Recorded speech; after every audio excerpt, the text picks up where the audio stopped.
A big thanks to our sponsors who make the pudding possible. The American Camp Association of Illinois is made up of nearly 289,000 members, volunteers, campers, families, and professionals who believe in the power of camp. They work to disrupt the effects of poverty by providing fundamental services for children and families and learning opportunities for camp professionals. Learn more about ACA Illinois by visiting acail.org. You know the impact you want to make in a child's life, but figuring out the day-to-day details can be overwhelming. Let Camptivities help you make that impact by streamlining the creation of your camp activity schedules. Schedule a demo at camptivities.com. Welcome to the pudding. The sweet proof of research to back up what you already know about summer camp. I'm Dr. Mandi Baker, and my pronouns are she, her. And I'm Travis Allison, he and him. And we are pleased today to welcome Drs. Meerts-Brandsma and Jim Sibthorp to talk about their very cool research in the camp world. And before we get into the specifics about the research, Lisa, I wonder if I could start with you. How did you become a researcher in the camp world? I would say that I became a researcher by accident. My first job out of college was as a journalist, doing a lot of interviewing and talking to people, which I really liked, but the journalism industry was collapsing and I went back into outdoor recreation, worked in the field for a while, and I kind of bounced back and forth. Ultimately, I thought that I wanted to teach at a university. So I went back to get a PhD so that I could teach. And then I found out that research actually blended all of the things that I was passionate about. So getting to talk to people, getting to think about what they were telling us through interviews. I learned about more quantitative data as well and how to analyze that. And I realized teaching's great, but research is just so exciting because you get to explore all of these different questions and you get to chase all of your interests. And so in a way, it's a lot like journalism. It's just speaking to a different audience. So I think that's how I became a researcher. This is my story too, Lisa. I was like, oh, I want to teach and I don't want to do as much behavior management as middle schoolers. So then I thought that if I just kept going, I could teach at a university level. So a small side note, there's just as much behavior management. It's just different. And it was the same thing. I fell in love with research. I was like, wow, this is cool. You can ask people questions, find out their stories, do stuff with it. And I also discovered I liked theory, which I genuinely did not like up until that point. I ground through it in earlier years. So it's funny how we come to these things with these weird ideas in our head, like, I'm just going to be a teacher. And it turns out you fall in love with all of it. Absolutely. Jim, what's your story? I guess it depends if you want the long story or the short story. The short story is not that different than Mandi and Lisa's, which is basically I went to get a PhD because I wanted to teach and I found I really liked research. The slightly longer story is I was running field semesters in the sciences.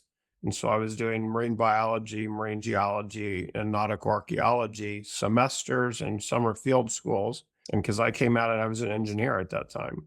And I really became curious when we'd interview the students at the end, meaning these were college students, and they didn't talk at all about the science that they had learned. And they talked a lot about their own personal growth through being on expeditions that operated 24 hours a day or that were in remote locations that required teamwork. And I was like, this is really interesting that people are talking about kind of these transformational experiences in these outdoor remote environments. And that got me really curious about how outdoor education can be a medium for personal growth and development. And that led me into ultimately summer camp as a way to scale the work we were doing in deeper, but also not as accessible types of outdoor education like Outward Bound or working with moles. And so summer camps reach a lot more kids, they're a lot more accessible. And so I decided that was probably a way, if you're going to try to make a difference, a bigger difference, that it makes sense to take some of our research and learnings from these other places and bring them back into more accessible spaces for kids. Wow. I mean, you're actually opening up the next question for me to chase that vein is what is your research about? Before we do that, I'm going to take you back. What ology was that? You said a word there and I was like, I don't know what that is. Nautical archaeology, marine biology. I'm not sure which one. What does that break Nautical down to? archaeology, which is basically underwater archaeology. Very cool. So we would go map shipwrecks. And of course, shipwrecks, they wreck lots of places. Sometimes they're quite remote. Sometimes they're in water that you can't see anything in. Yeah. And so they were often quite challenging to work on from the participants' perspectives. Like Yeah. if you're going Yeah. diving in a place that has no visibility. And so they would talk about that as personal challenge and how they overcame that, or how they had to work with the group or support others, or all these different things.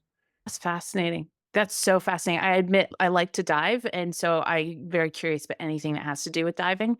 I watched a doco on a shipwreck dive not too long ago, and just it was mind blowing how complex the task is, and actually going through and mapping out a shipwreck. Like it was just wow. The other term you used was knolls, and I'm not sure if everybody listening would know what knolls is. Yeah, so Knowles, they're trying to brand as just Knowles now, kind of like IBM is an IBM, but Yeah. they really started as the National Outdoor Leadership School. And so they're a large wilderness education school in primarily based headquartered in the US, but they run programs globally.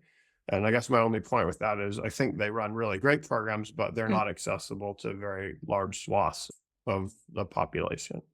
Yeah, a lot of the programs are pretty remote.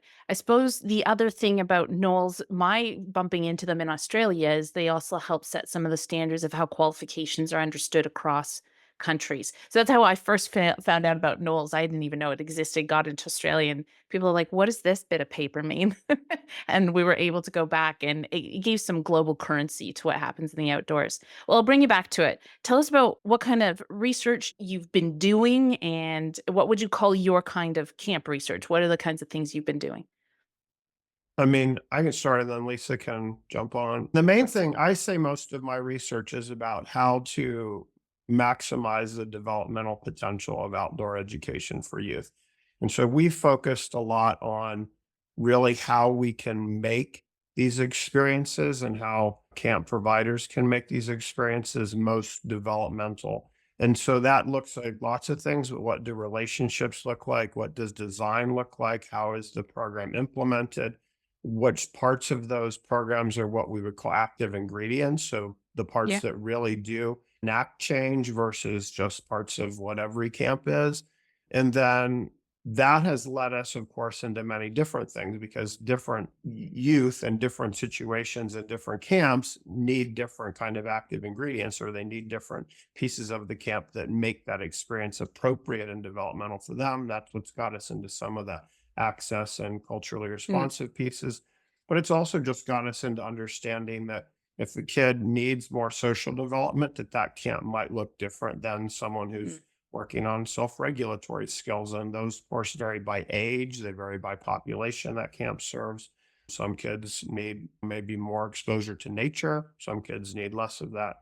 And so it's a really rich mixture of things that we've looked at over the years. But mm. fundamentally, my research is about trying to maximize the developmental potential of these summer camps and outdoor education spaces. What our listeners might not know that I can add in here from knowing myself. Jim's been at this for a little while. When did you finish your PhD, Jim? Can you remember? 99. Yeah, 99. 1999. Right. So I'm not sure if everybody listening would know this, but Jim's been at this for quite a long time in terms of how old camp research really is as a field. I would say our field is maybe 30 or 40 years old.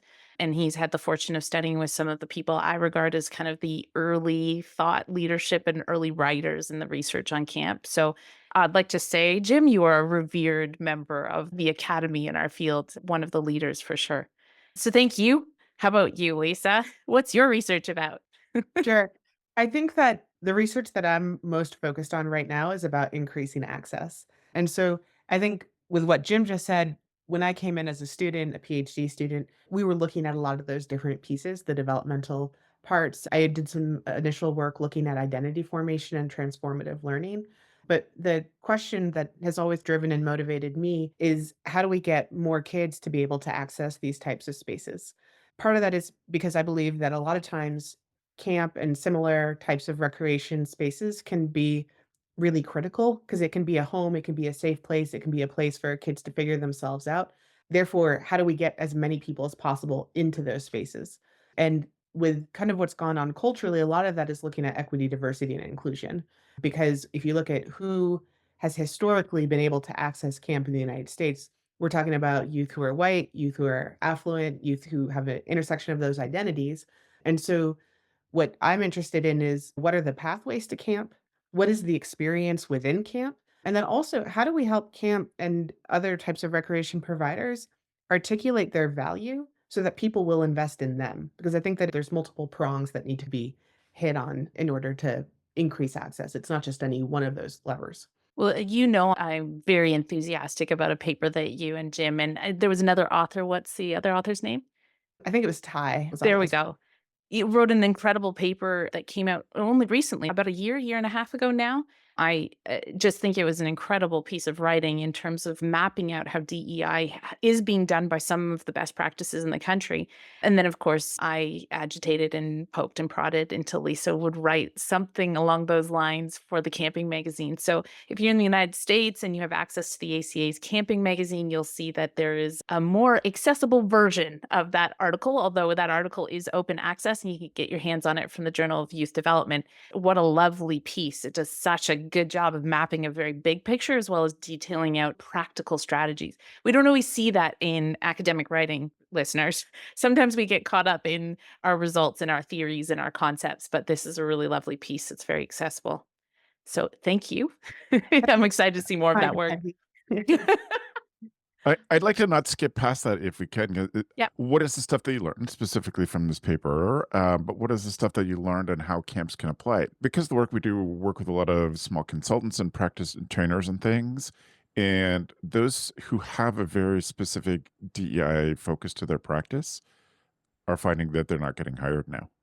And so I wonder from your lessons how we can inspire others to consider the value of this and what the practical applications of how we get more different people to take a chance on camp.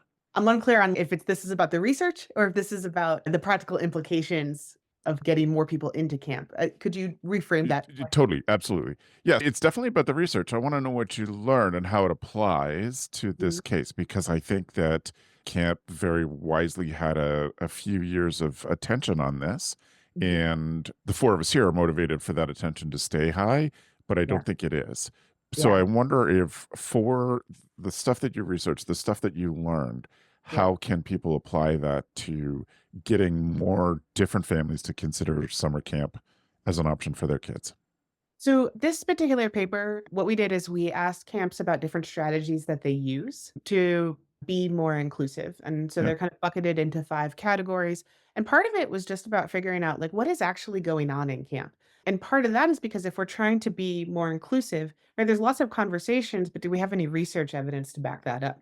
Before we can assess what works best or how different parts work, we need to understand what is actually going on. This paper was looking at that more broadly. We did a large survey, but then we also did interviews. And in the interviews, we were talking to folks who are working at camp and getting a little bit more detail, a little bit more nuance about what we were unpacking through that survey.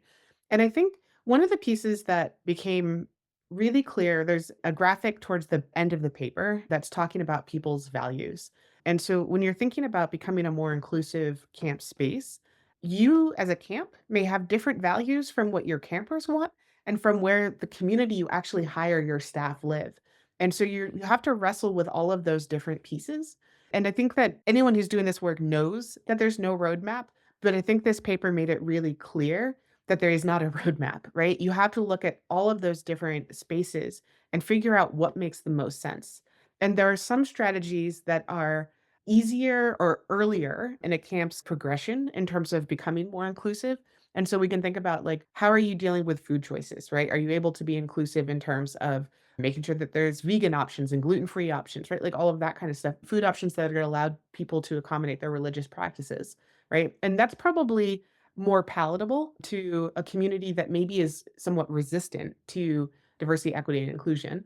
And maybe that's where your camp starts, right? Then there's things that are more challenging, probably because they're more charged, like having gender neutral housing or gender neutral bathrooms. And so camps that are further along in their journey might be diving into those kinds of spaces.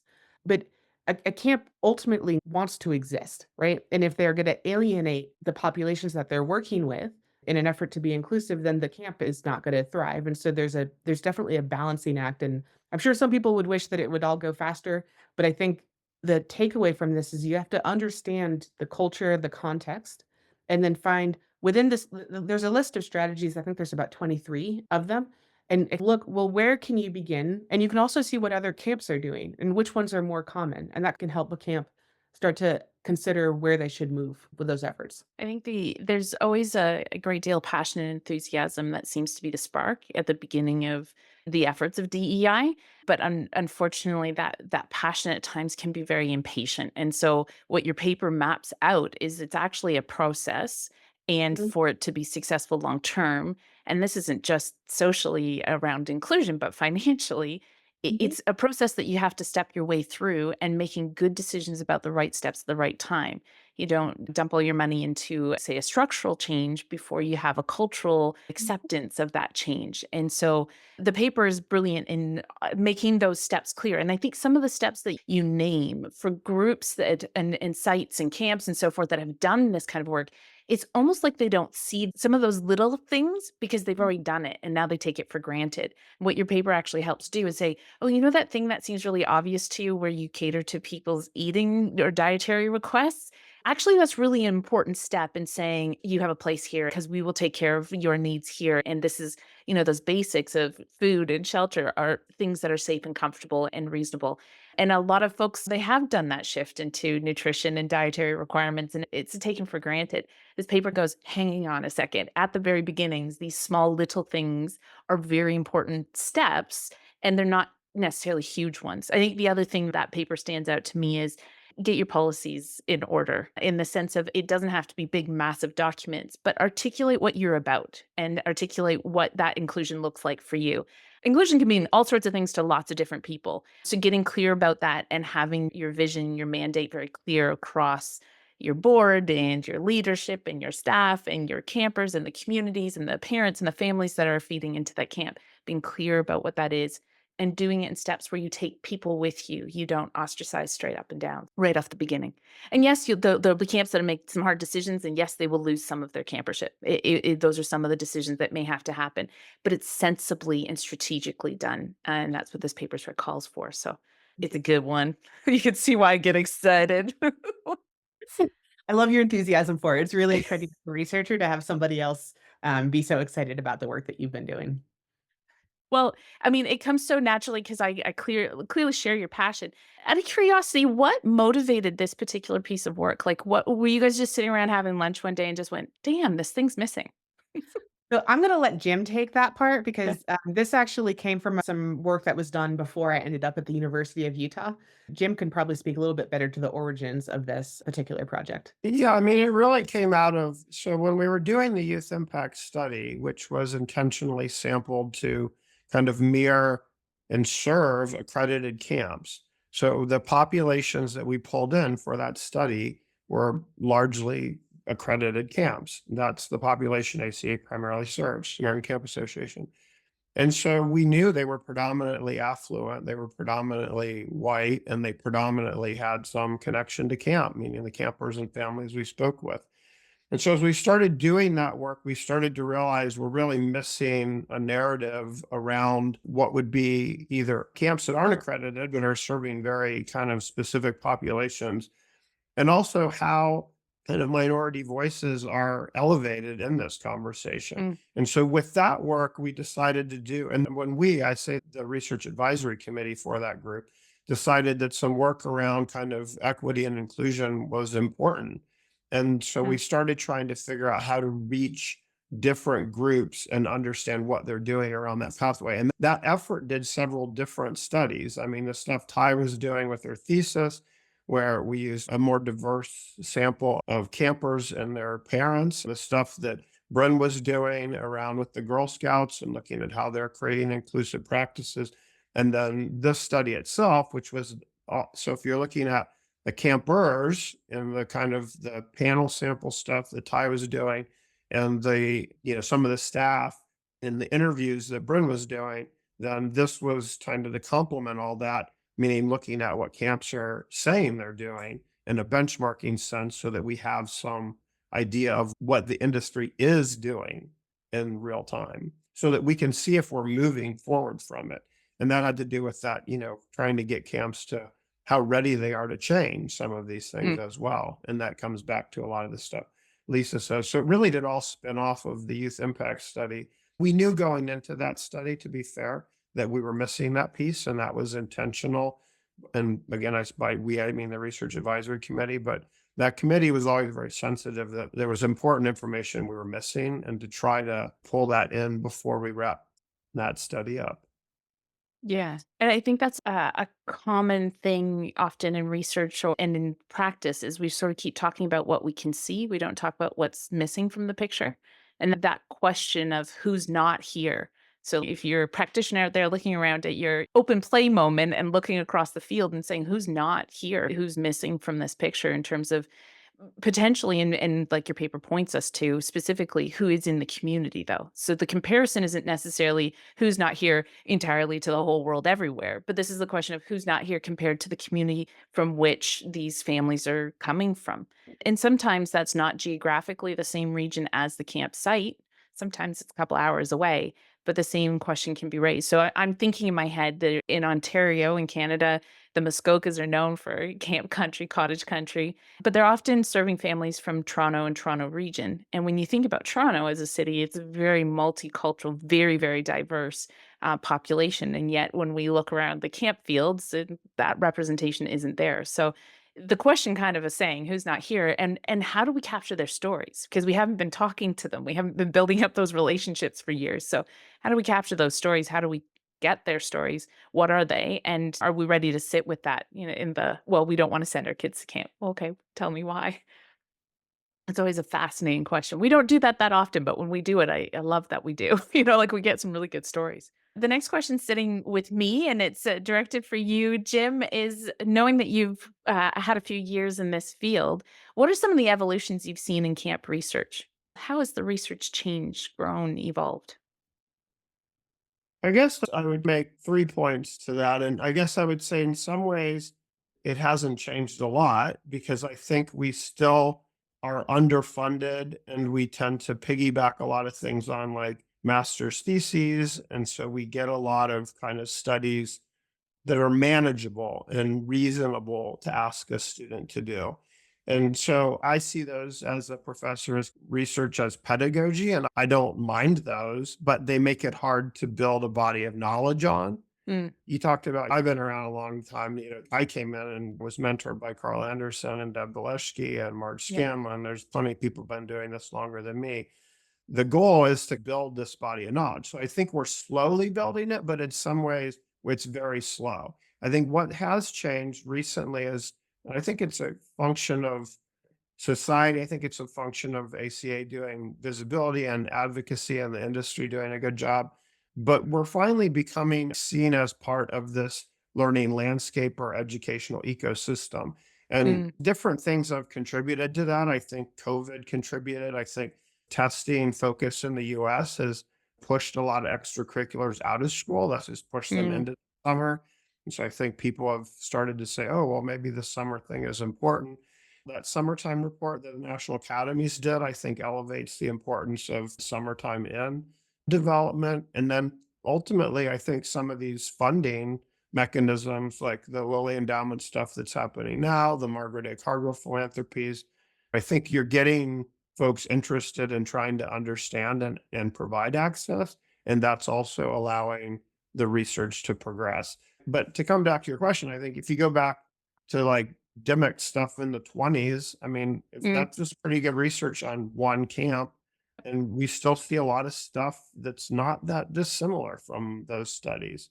I do think, we've answered all the easy questions and now we're just left with the hard ones. I've heard Carla say that before. And I think she's right. I mean, so we're kind of at the point where we have to look at it as an ecosystem. And that means it's a lot more complicated because there's a lot more, well, who's the participant and where are they coming from? And what are their other influences on their lives? Mm. And how did they just let, instead of the old model was kids just come to camp and then we look at what they do while they're here and then they disappear. And that's our research study. And now we're really starting to look at, well, the camp is just a part of this child's life. And how do we rectify the realities pre-camp, post-camp with what they're doing at camp to make it meaningful for them? That makes Jim, a what lot of was that sense. study from the 20s you said? So Dimmock and Headley, is it Headley? I think it, They're They the look at researchers? Hendy. I think it was a Canadian camp actually. It was a Camp Algonquin or something. It was in 1929 was that study was published. And it's called like Character at Camp or something. Okay. And it's a pretty comprehensive study. I think he was a professor with John Dewey at University of Chicago. Mm. And so he really looked at summer camps. And I guess my only point is like if you read that thing, it could have been published recently. And a Mm. lot of the conclusions of it, you'd be like, yeah, those don't seem like they make sense today. And I find a lot of that stuff. We do a lot of work with Outward Bound, and a lot of, Kurt Hahn's writings from the 20s also. You look Mm. at, kids watching, it's everything spectatoritis, right? It's too much watching events and not as much participating. And now it's TikTok instead of watching basketball at your high school or whatever. But Every once in a while I think on this, and this is just wonderings. There's not a good deal of research behind it, but I wonder if we keep asking the same questions in camp research, or at least industry seems to keep asking me to ask the same research questions, which is what is the benefit or what is the value of camp? Have we overdone it? Why do we keep asking that question? Sometimes I get a little like, oh, well, we've done that research. It's done now. Next, please. Because I like the innovative part, where we get to imagine out the new stuff. So, two questions. Do we need to keep asking this question? Do we have the answer? Like you said, 1929, we had a pretty complete answer. Should we still be asking this question? And two, why do you think industry keeps asking? and I think we pretty much know what the benefits of camp are as like a industry. But the problem is we don't know for a specific camp. So if a specific camp's going to its funder and it's trying to get a specific group of kids in a specific community to go to that camp and do a specific thing, then we may not know the answer to that. And I think a lot of camps are trying to sell that. They're trying to say, hey, New York Life or whoever, if you give us money, we'll take kids from New York and we'll take them to the Adirondacks and they'll learn to connect with nature or whatever New York Life is funding. And so, in that sense, those outcome assessments become important because your camps are different, kids are different, models are different. The funders want that, and that's a way to raise money. And I've always found people for a long time they were saying, "You're the camp outcomes guy," because I was involved in the youth outcomes battery. Like, I don't actually like camp outcomes. Like, I mean, I don't dislike them, but like as a research, they're not very exciting. Hmm. But what I have found over the years is they're often the segue to get camps to understand research and to buy into it. So first part is if you can get them to think about not only use the outcomes to assess what they're doing, but think about how their camp is designing the program to Hmm. meet the needs of the population to achieve those outcomes, that in and of itself becomes very worthwhile. So if you can get Yeah. the camps to sit down and go, oh, this is what we do to connect kids with nature. This is what we do to make them more responsible. This is what we do. So in that sense, the outcomes can become very useful to camps. Once Yeah. camps see that and can start communicating what they do more effectively to their client base, whether it's parents, funders, kids, whoever, then they get more interested in the how. How Yeah. are we doing Yeah. that? And then you can start assessing that. And that sometimes is where the more interesting questions are. Like, well, how are you actually doing that? How are you reaching more kids? How are you providing this in a way that's culturally or whatever the question is? So Mm. That's actually really helpful. I'm gonna use that next time. Let's talk. Okay, this research is done. Let's look at them. How are you doing this so that they can see it, and then the next conversation comes. Brilliant. It is interesting, though, from my outsider's perspective, that this is not the first interview. In fact, I think it's the third or fourth interview where someone said, we decided we wanted to study this thing. And then we realized that we had to back up and study the foundation to study the thing. And we're missing a piece. Like Lisa said, Well, I think that one of the parts that I've been spending a lot of time thinking about, and I don't know if this is where camp research is headed or not, but the way society's functioning, it's like, well, what are we doing and how can we package it up? And so I think that there's an effort to say, this is the product, right, that produces this particular thing. And so I actually think that's some of the work that I've started moving into a little bit is what we would call dissemination and implementation science, which is D and I, not DEI. So if you see people talking about that, it can get confusing. But I think that there's an effort to figure out. I think society wants to say, if I send my kid here, and therefore you have to get to the outcome, right? What's the thing you're going to get? But then also, mhm, what is the product that you're producing? I think it's interesting to consider because I think that dissemination and implementation science is about how do you put research evidence into practice. So how do you get practitioners to do the things that have evidence behind them? And I think the camp industry is challenging because of the turnover, right? So Yeah. you can get this person to do a thing, but when they leave in 1 to 3 to 5 years, how do you get the next person to keep doing this thing? But then also, as Jim was pointing out, it's such a complex system, right? So if we have evidence that this piece works, like under what circumstances, for who, under what conditions, I think that we'll see a push to try to figure out how to quantify these things. I think we may also see a push to increase the quality, right? So if we say that this is the how do you increase, hopefully produce a better outcome? So outcomes probably are not going away, right? That's always going to be a part of the research. But I also think there's just so much turnover, right? And so Jim may have been doing this for 25 years, but someone who's been doing it for 3 thinks it's a really interesting question to figure out what kind of transformation kids experience at camp. I think there's a degree too to wanting to catch or capture magic. Travis and I have had many conversations about magic, but transformational experiences can feel very, I don't know, surreal or ethereal, I guess is maybe the word I'm looking for. It's like it's this thing that kind of lives out in an abstract way in the air. And I think the research actually starts to break it down and makes that conversation concrete and articulates it, particularly outcome research. It helps that idea of this is what's happening so that we're not just walking around with this sort of ambiguous term of camp magic, that we can say, here's what's happening, here's what happens, here's how it happens. Scheduling affects every camper and every staff member's summer. It's easy to make mistakes, it takes a ton of time. Bottom line, scheduling is hard, but it doesn't have to be. Let Camptivities help you create a balanced and engaging schedule without the mistakes and without those long days and late nights. Here's what Camptivities can do for you. Auto scheduling, camper scheduling, group scheduling, elective scheduling, manual adjustments, over 60 different reports, and tons of customizable settings. That and so much more. And don't wait until the new year. Now's the time to find a better way to schedule and save 15% for the first year. We would love to show you the next big thing in camp. Visit camptivities.com to set up a time to chat. Let us help you get away from your desk and back out to camp. Did you know that ACA Illinois' primary work is getting young people to camp from communities that traditionally don't attend? This includes providing services to 9,000 kids and adults from low-income communities throughout the state of Illinois annually. ACA Illinois has deep roots in using camp as a way to create social change in local, state, and national communities, including creating equitable access for all children to attend camp. ACA Illinois loves to try new things and believes it's how we create the most dynamic impact for our campers, staff, and community. This is why ACA Illinois always jumps at the chance to collaborate with content experts and countless volunteers to develop new and innovative programming. Ready to help us achieve this mission?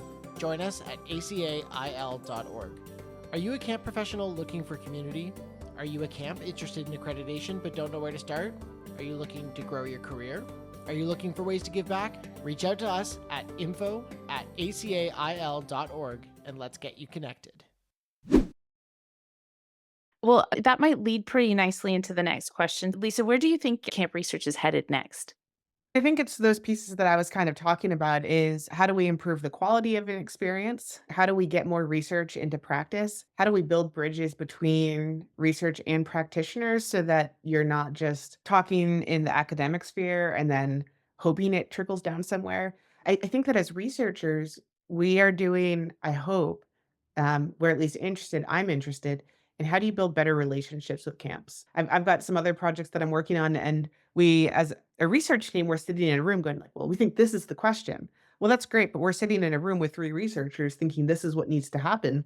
When what really needs to happen is we need the practitioner in the room, right? We need the camp in the Yeah. room. We need the kid in the room, right? We need to make sure that we're not just asking questions that are theoretically interesting to us as much as we might like theory, Yeah. but that they're the questions that are going to help practitioners do a thing. And then I think it's just as important as for a researcher to figure out how do you speak this in a way that's going to make sense, right? There's so many academic papers that use like really big terms and jargon and talk about theoretical frameworks and all these different things, but like as a practitioner, who cares, right? That's not important. Yep. Um, but the thing is, it probably actually is important, but you Mm. have to speak it in the right way. You have to translate it in the right way. And so I hope that as researchers, we're doing a better job of making sure that our work is grounded in practice and with practitioners and that it's not just theoretical. And that I think some of the work is just continually, unfortunately, to justify the camp experience, right? How do we help camps articulate their value? Because I think that's what they need to do. And so figuring out how can we do that by giving them tools. Right, and then again, this goes to, I think, society saying, "Oh, we want a prepackaged thing. So what is this thing? And can you promise me that my kid is gonna get it because I need my kid to have this thing so they can get to this next place?" You may also have some interesting ideas on that question. Where I should camp research head next? I don't know where I mean, it could go a lot of ways, so I don't know where it should go. I think where part of it is gonna go, though, is into looking more at the quality of the experiences piece. And I think part of that is because I think that's what ACA is really, that's the continuous program quality improvement stuff. They're trying to get Mm. camps to think more about the experience quality and less about what I would say is the activity base. So it's not so much that the kid goes and learns archery and goes horseback riding. It's the type of experience they're having there. And that experience is what's generative in a sense that it leads to some type of developmental growth in the child. I think we're going to continue to look at that stuff. And I think making it accessible by partnering with these professional initiatives like the program quality stuff is probably where it's going to head. I'm curious, and either one of you can take this if you feel inspired. So let me look at from what you keep saying is the practitioner, or the person would probably call themselves a camp director or camp leader. How do we bridge between them and their sort of overwork and overwhelm and the valuable stuff, the valuable knowledge that is sitting there for them to use? Yeah, I think a lot of that's a really hard question. And I think it's one we wrestle with all the time. I think it is things like this podcast, it's things like camping magazine articles. It's you've got to take what in many ways is a very complex ecosystem of elements and simplify them. And as researchers, we're uncomfortable with that because we're oversimplifying something that's quite complex. I'll say But amen we to have that. yeah, Yes, but we we're have to realize uncomfortable. that we're uncomfortable with it, but at the same Yeah. time, we have to realize that when we just say a lot of things are complex, that's not very actionable for a camp director. And I think the reason we use practitioners is we also work with other groups that wouldn't identify as camp directors, but people that are in the field. And I think there's a different level too between you might be able to get a camp director to take 30 minutes to do a workshop session at ACA or something on some of this. But then you've got to get it down to the camp staff who's there for the first year and is overwhelmed with how they're going to pass their lifeguarding exam and how to store the canoes at the waterfront and where they're going to go on their day off and how they're going to fit in socially with this new group of peers. And by the way, you've got all these implementation things you're supposed to be doing to increase the quality of our experiences. I think it's a hard thing. And I think, as Lisa alluded to it, the turnover doesn't help with some of that. But it really has got to be. And that's one of the things I think one of your questions later is like, I don't know what accomplishment. I think that you got to partner, right? So as researchers, we've got to partner with practitioners because we can't do everything and we need people to help us bridge and essentially translate what the research is into practical usable nuggets. I think to that point, I have a project that is actually working with community parks and recreation, and they were incredibly engaged in that process. And it's been really cool to see how they are now spreading that word. And so I think there's one of my partners is just she's been very grateful to be a part because she came to most of our meetings, right? The research meetings, and she didn't analyze the data, but she understood how we were analyzing the data. And she really grew. And I think that because she grew and she's in a leadership position, she's now well positioned to talk to all these other practitioners. And so I think that involvement becomes really helpful so that we're not just like doing research and then handing them just a product, but that we're integrating that partnership truly from the beginning. And then because this particular woman has seen all of those parts, she can explain it really well and probably better than I can to her peers. But that involvement, which also is a lot of work, right? So we had 4 meetings with the community over the course of a year. And each time that forced us to go, okay, how do we explain it to this audience? What parts of this matter? And so I think it was challenging It at times maybe slowed the research process down, but I also think that the likelihood of some parts getting into practice better, into a camp experience more that are more likely to do that, is going to happen when you have that kind of close partnership. Well, I'm doing more partnership work too. And what I'm pleased to say, and I don't know if you have the same experience in the States, but we're getting more and more support from federal funding, research opportunities to do partnership research. And, maybe 10 even, but at least 20 years ago, you wouldn't have been supported to do much work with community or in partnership. And yeah, it's a very different experience of doing research. And there's a bit of it keeps you in check, doesn't it? You can't use your 12-letter conceptual words. You have to figure out how to break it down and say it in everyday practice. But like you said, it's rich. And then I find it resonates better too. So the people that they're sharing it with, it's kind of echoing back and forth. Jim, question for you. What do you think we need to do research on next? If you had a magic wand and all the research money in the world, what would be one of those hard questions? You said that, Carla says we keep leaving all the hard questions. What would be your hard question to tackle next? Boy, what would I guess if that's I don't know if I have an answer to that question. I'm Uh, laughing because I was like, this is a twist on what we prepped Jim to answer. And I was like, researchers need time to think. What did I just do? I just did that in my head. I was like, "Ooh, we like to process and think about these things." Yeah, I mean, I do think to me it's if I really could do it, I'm really mostly interested in just how these different pieces work together, meaning how Hmm. do these summer camp experiences work with other experiences? And that research is very hard to do because it's system level, community level research, and it's expensive to do. So I guess if you're saying if I could do anything, though, that's probably the type of stuff I would like to do is try to go into a community and figure out how all these pieces fit together, not just one camp, but a lot of summer experiences, some of which identify as camps, some of which don't, some of which are family oriented, how the school system fits together, how it meets the needs of the youth. So really looking at Yeah. holistic youth development instead of looking at what school does and camp does and extracurriculars do and sports do. That's if I had a magic funding Yeah. pot, that's what I would be Yes. interested in.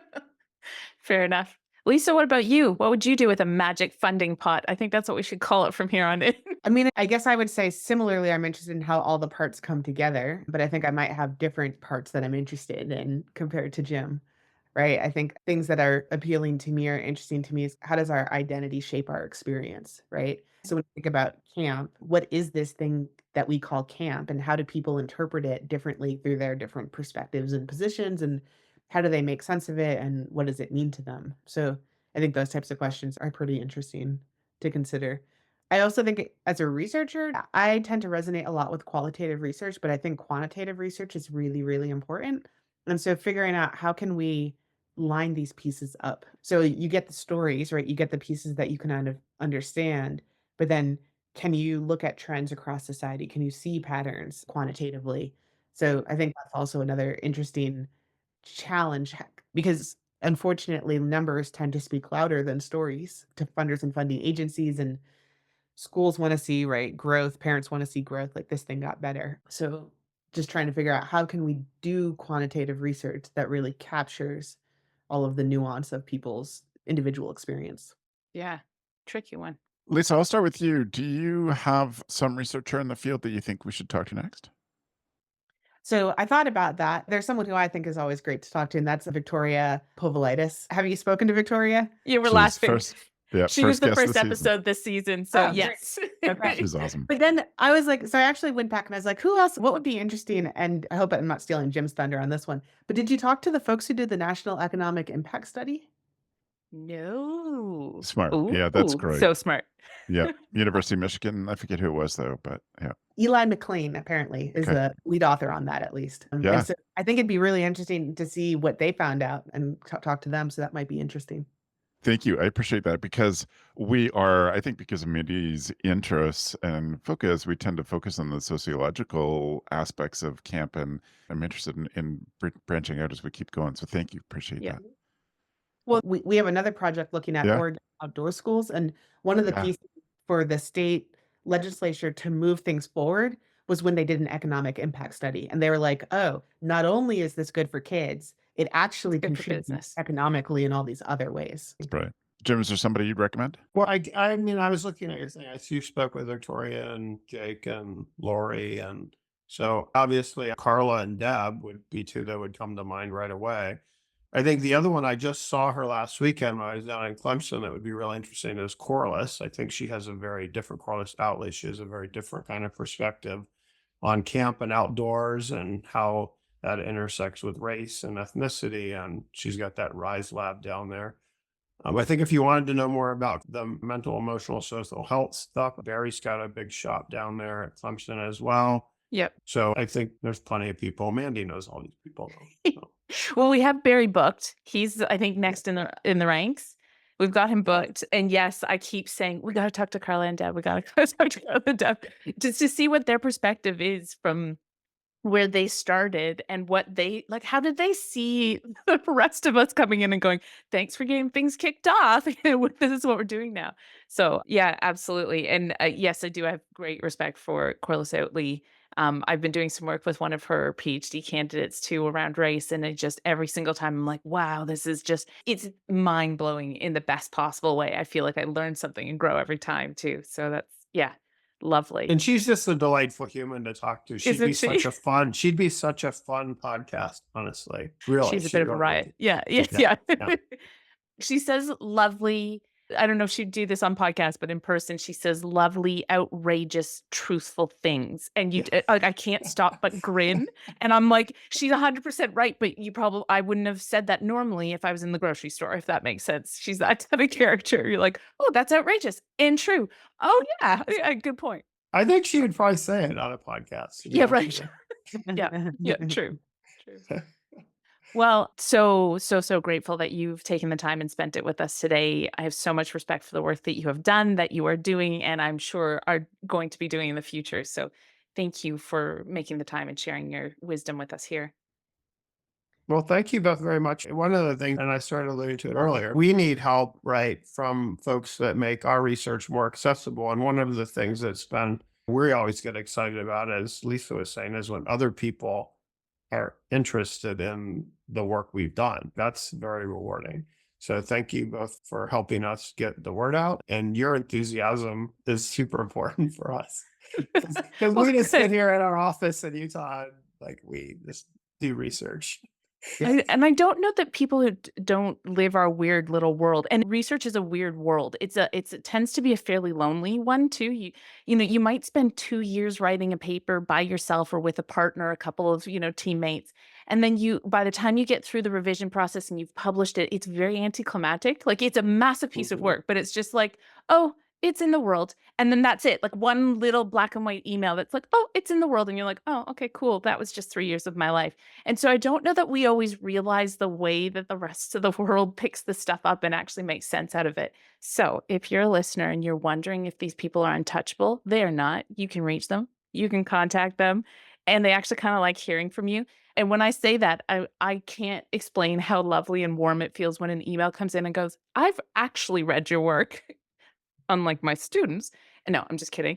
I've actually read your, and there was this thing that I got excited about. Do you have time to explain a bit more? Or would you be able to connect? We don't always have heaps of time, but when somebody genuinely knows our work, gosh, it's a nice feeling. It's a shock. I'll admit that when someone's like, I've read your work. And I'm like, have you really? Okay, cool. So no, these researchers are very reachable and really do actually like connecting with folks. I think that leads to you, Travis. Yeah, quite can easily. we facilitate that? Lisa, how can folks get in touch with you to follow up or to find your work?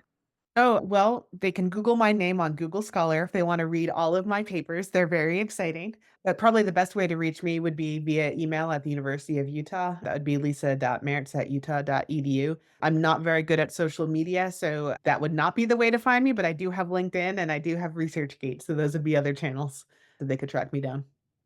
That's perfect. Thank you. We're so grateful to have you, Lisa. Thanks. Yeah, thank you so much for having us on here too. Jim, how can we get in touch? Yeah, I would say I'm pretty much the same, except more of a Luddite than Lisa. I don't even have LinkedIn, but I have a very distinctive last name. So if you Google Sibthorp and camps or Utah, you'll probably land on our departmental pages and my email and phone and stuff for there. Thanks for joining us. We're grateful. For all those listeners out there, if you didn't know, now you know, Camp Pros.